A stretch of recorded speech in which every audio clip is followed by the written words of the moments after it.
FIFA cup world cup, যেখানে বিশ্বের বিভিন্ন জায়গা থেকে দলগুলো ওয়ার্ল্ড চ্যাম্পিয়ন হওয়ার জন্য লড়াই করে এবং এই বছর এই টুর্নামেন্টের দল বাড়িয়ে 32টি দল টুর্নামেন্ট করা হয়েছে। তো আজকের ভিডিওতে আমরা আরও এমনই 7টি interesting FIFA world cup fact সম্পর্কে জানবো। তো চলুন আর দেরি না করে ভিডিওটি শুরু করা যাক। নাম্বার 1, প্রথম আসরের আয়োজক দেশ। ফিফা ক্লাব বিশ্বকাপের প্রথম আসর হয় 2000 সালে ব্রাজিলে এবং সেই আসরে টোটাল 8টি দল অংশগ্রহণ করেছিল এবং সেই আসরে চ্যাম্পিয়ন হয়েছিল ব্রাজিলের ক্লাব করিন্থিয়ান্স। আর এখান থেকে শুরু হয়েছিল ফিফা ক্লাব ওয়ার্ল্ড কাপের যাত্রা। নাম্বার 2, ইউরোপ বনাম দক্ষিণ আমেরিকার আধিপত্য। এই প্রতিযোগিতায় সবচেয়ে বেশি জয় এসেছে ইউরোপিয়ান ক্লাবগুলোর পক্ষ থেকে, তবে দক্ষিণ আমেরিকার ব্রাজিলিয়ান ক্লাবগুলো প্রাথমিক দিকে দারুণ সফল ছিল এবং প্রথম 2 আসরে ব্রাজিলের 2 ক্লাব করিন্থিয়ান্স ও সাও পাউলো চ্যাম্পিয়ন হয়েছিল। নাম্বার 3, সবচেয়ে বেশি আয়োজক দেশ। জাপান সবচেয়ে বেশিবার ক্লাব বিশ্বকাপ আয়োজন করেছে।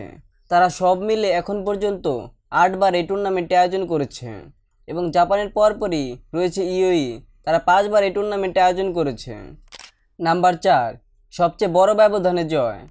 2021 সালের আসরে আল হিলাল 6-1 ব্যবধানে আল জাজিরাকে ক্লাব বিশ্বকাপে হারিয়ে তারা সবচেয়ে বড় ব্যবধানে জয় পেয়েছিল, কিন্তু বায়ার্ন মিউনিখ এই আসরে এই রেকর্ড ভেঙে দিয়েছে।